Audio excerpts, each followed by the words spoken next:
Bonjour à tous et bienvenue sur Agora Business. L'édition de ce 8e JT est très largement consacrée aux élèves. Côté école, nous étions à Bordeaux où l'on a célébré le printemps de l'industrie avec l'arrivée de nouvelles machines-outils. Toujours en ce début de printemps, le 35e forum organisé par les élèves ingénieurs arts et métiers a une fois de plus été couronné de succès. À Guyancourt, au Technocentre de Renault, nous avons assisté à la finale nationale des Olympiades 2015 de sciences de l'ingénieur. Puis direction Londres, où des élèves ingénieurs arts et métiers ont visité, entre autres, l'Imperial College. Nous avons aussi rencontré Eli Cohen, qui s'est penché sur le devenir de l'industrie française. Côté start-up, vous découvrez le VOS, le volant de stockage solaire. Enfin, Guy Lacroix était dans nos murs à Iéna. Le président de Cofilier Ineo nous a donné une grande leçon de management.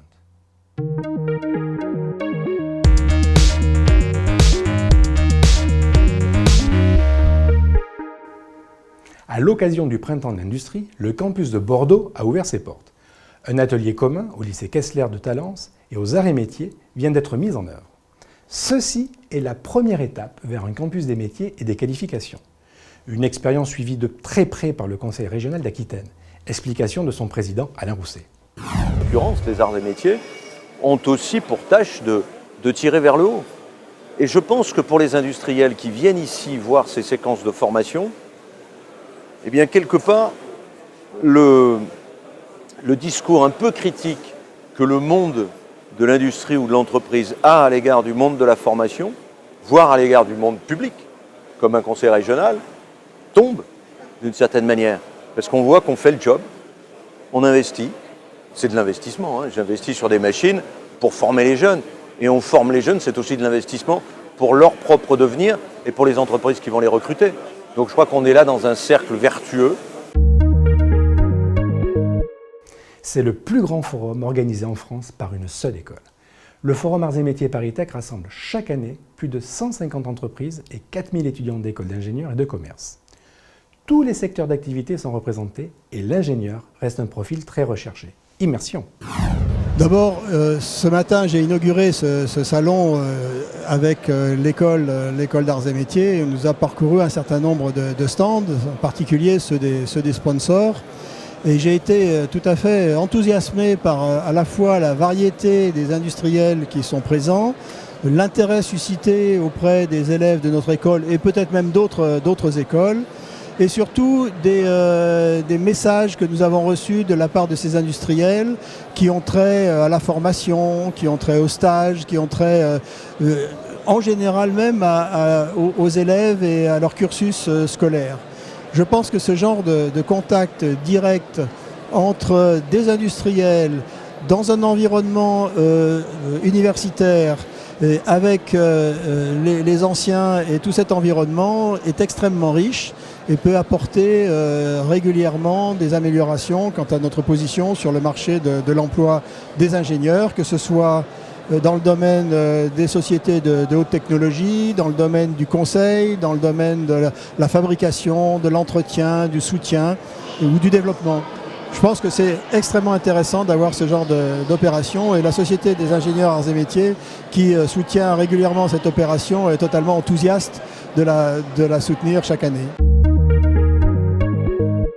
Fin mai, le Technocentre de Renault à Guyancourt a été investi par des équipes de lycéens venus participer à la finale nationale des Olympiades 2015 de sciences de l'ingénieur. Un reportage de Romain Serre. Alors ce concours est la finale nationale aujourd'hui. Nous vivons le 20 mai 2015 la 6e édition nationale du concours des Olympiades de sciences de l'ingénieur et nous avons ici avec nous les 60 meilleures équipes, c'est-à-dire à peu près les 300 meilleures lycéennes et lycéens de France. Ils viennent de toute la France, y compris des départements d'outre-mer. Et ils ont été sélectionnés parmi plus de 1100 équipes partout en France, c'est-à-dire plus de 5000 élèves partout en France. Autrement dit, nous avons aujourd'hui le plaisir d'avoir les 300 meilleurs lycéens de France, scientifiques et technologiques. C'est un économiste très médiatique que nous avons rencontré. Eli Cohen vient de publier un ouvrage de 450 pages qui fait déjà référence sur l'industrie française, ou plutôt sur le décrochage industriel français. Écoutez l'Observateur. Le scénario de réindustrialisation, ça veut dire qu'on reprenne au sérieux les objectifs qui étaient les nôtres de 1945 à 1974. Vous vous souvenez, de 1945 à 1974, la France voulait être une grande nation industrielle. Et elle avait une obsession, c'était rattraper l'Allemagne. Et donc, la France a créé des instruments comme le FDES, comme toute une série d'outils de financement pour développer de grands ensembles industriels, pour rattraper le retard là où il était patent, pour acheter les technologies étrangères et les nationaliser pour ce qu'on a fait par exemple pour le PWR de Westinghouse.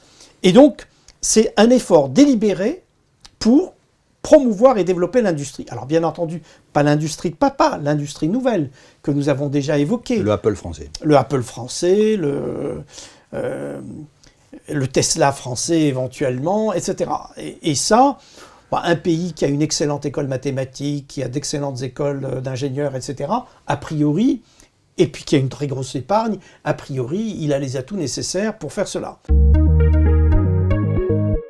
André Genesso a créé Energistro qui développe un stockage d'énergie par volant en béton. Ce procédé innovant, protégé par 6 brevets, a été lauréat du concours mondial d'innovation 2014. Explication par son inventeur. Nous développons une technologie qui s'appelle le volant. Un volant, qu'est-ce que c'est en 2 mots? C'est un disque qui tourne à grande vitesse pour stocker de l'énergie. Et pourquoi faire des volants? Parce qu'on peut, avec des volants, faire des durées de vie infinies, des centaines ou des millions de cycles. Et c'est quelque chose que les batteries n'arrivent absolument pas à faire.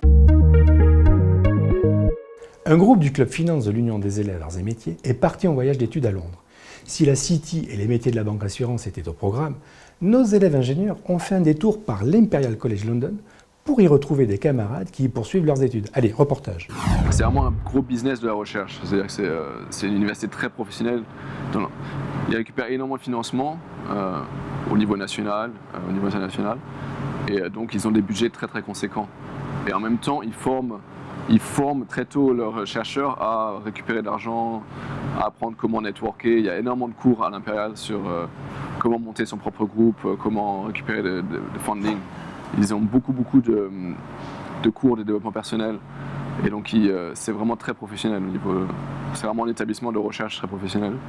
À l'Imperial College, il y a 300 millions de livres qui partent vers la recherche chaque année. Ce qui est vraiment très conséquent. Sous l'impulsion de son président Guy Lacroix, Cofili Ineo, GLF Suez, s'est installé en moins d'une décennie en position de leader dans les métiers du génie électrique et des systèmes d'information et de communication. C'est avec passion et conviction que Guy Lacroix a partagé avec nous cette aventure industrielle. Et j'ai trouvé que c'était intéressant de vous montrer cette interview parce que je crois qu'il donne quand même pas mal d'explications sur la complexité qu'il peut y avoir et sur l'obligation qu'on a dans nos entreprises à faire travailler les équipes ensemble et à les faire progresser. Et c'est ça l'entreprise de demain. L'entreprise de demain, c'est l'entreprise qui aura une capacité, je dirais, à former des équipes extrêmement légères, extrêmement rapidement, avec un regard bienveillant, une collaboration bienveillante, pour essayer d'être le plus efficace et de régler le problème le plus rapidement possible. Et puis après, d'arrêter cette équipe-là pour en démarrer une autre, etc. C'est ça finalement l'entreprise agile. C'est ainsi que s'achève cette 8e édition. L'équipe d'Agora Business vous remercie encore pour votre fidélité. Au revoir et à très bientôt.